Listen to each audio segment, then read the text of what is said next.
Nani huyo mfalme wa ajabu?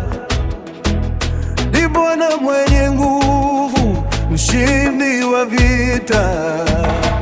Hodi, hodi, tunaingia hekaluni tukileta dhabihu za shukrani.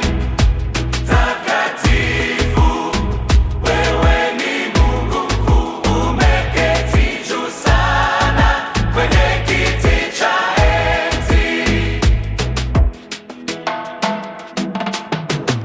Mbingu zinatangaza